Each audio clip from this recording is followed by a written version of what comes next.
My success comes from spirituality, not finance. And what happened was when my wife and I started Rich Dad back in 1996, actually, we left the spirituality out.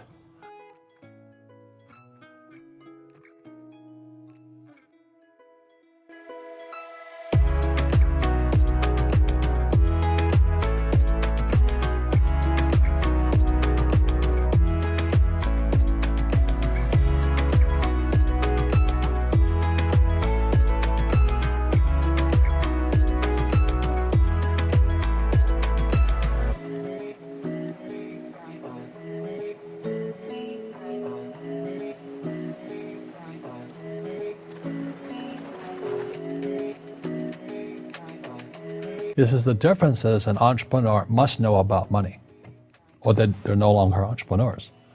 And it says an employee doesn't have to know anything about money, because the government will take care of them, the company will take care of them. So I'm all confused since my rich dad started teaching me about money on one condition. And that condition was he would never pay me. He says, the moment I pay you, you think like an employee. He says, that's the trap. Entrepreneurs work for free. He says that the moment you accept a paycheck, your brain goes dead. You know, you just got paid. He says, as long as you're hungry, you'll think. When people ask me what I do, they know me as the author of Rich Dad, Poor Dad. I just say I play Monopoly. So I own greenhouses, I own big hotels, I own oil wells. Because the school system will never teach you about money. The school system was designed to teach you to be an employee, which is important, or a doctor or a lawyer, a specialist, but never about money. I play Monopoly in real life. I don't need a job. I don't have a retirement. I don't need a retirement. I don't want the government to take care of me. But I felt a social responsibility to teach.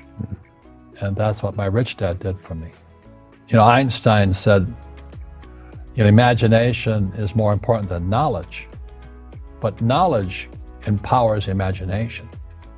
And what most people lack is real business knowledge, like accounting, like debt, like taxes.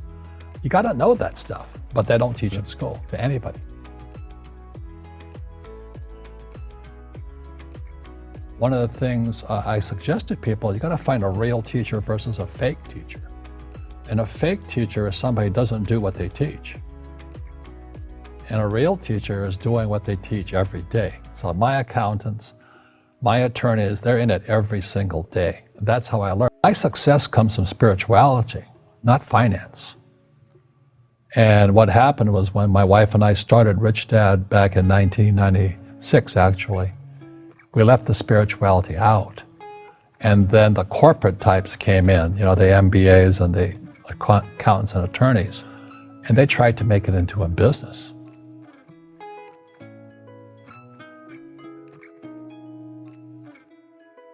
Robin Hood, taking from the rich and giving to the poor? No, I don't believe it. I don't believe in giving to the poor. But you're giving knowledge to the poor. Yes, that's a very big difference. You see, people say, well, why don't you give money?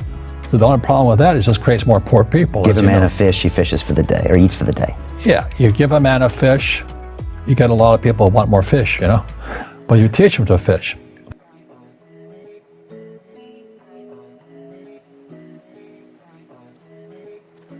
Yes, don't tell people what you know.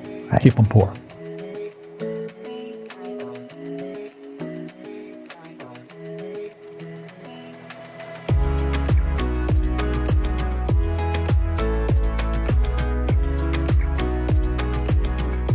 But when they say I can't afford it or I can't do that, they go down. They become what they say.